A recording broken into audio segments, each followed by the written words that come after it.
Now bring in Elaine Dezenski, Senior Director and Head of the Center on Economic and Financial Power at the Foundation for Defense of Democracies, just for more on this. Thank you so much for your time, Elaine. First, just your reaction to how the markets have reacted as the EU weighs slapping $100 billion in new tariffs on the United States. Thanks, Marky. Great to be here.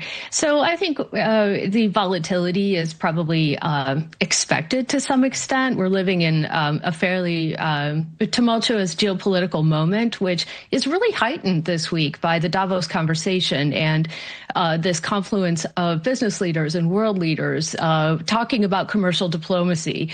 And of course, the president's rhetoric on Greenland, which is pretty unsettling to our European partners.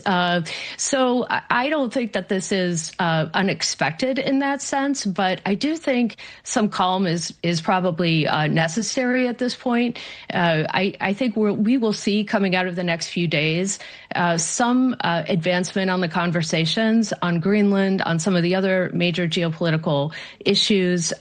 No doubt there will be conversations with the Europeans on how to move forward on the trade deal.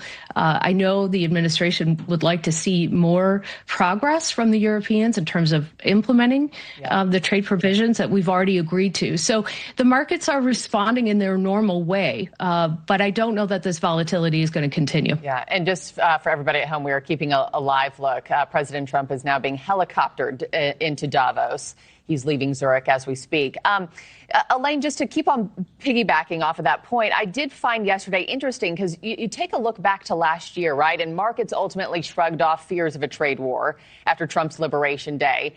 Just recently, analysts warned the markets would tank when Trump launched a Powell investigation, and it was a nothing burger that day. Stocks took a nosedive. What makes this moment different that investors are taking this seriously this time? Well, I think it remains to be seen whether it is a different moment. The playbook has been fairly consistent from this administration. Donald Trump raises the temperature on issues that matter to the administration. Scott Bessent, Marco Rubio, and others discuss the deeper policy considerations, which is exactly what's happening here in Davos. And ultimately, the markets respond to that, and typically the volatility is mitigated. So I'm not so sure that we're in a different moment in that sense. What makes it different, perhaps, is the focus on Davos, where everyone in the business community, the leaders in the business community, and 130 global leaders are together in one place. So it's putting pressure on these conversations. But I actually think that's also by design. Yeah. And just last question for you. With Trump levying these new tariffs on 8 European countries and the potential of them hitting us with $100 billion in sanctions, what's that about to mean for the everyday consumer here at home? Yeah, that's a really good question. And I know affordability is something the president is going to be speaking about, whether that's housing or the everyday affordability issues that Americans have been dealing with.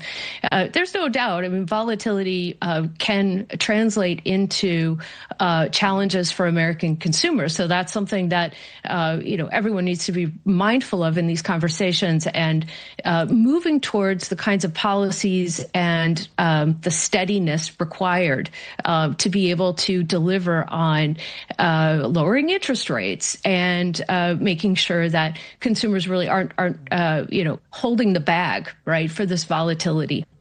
Elaine Dezenski, I got to end it there, but thanks so much for your time and insights this morning. Thank you. Yep.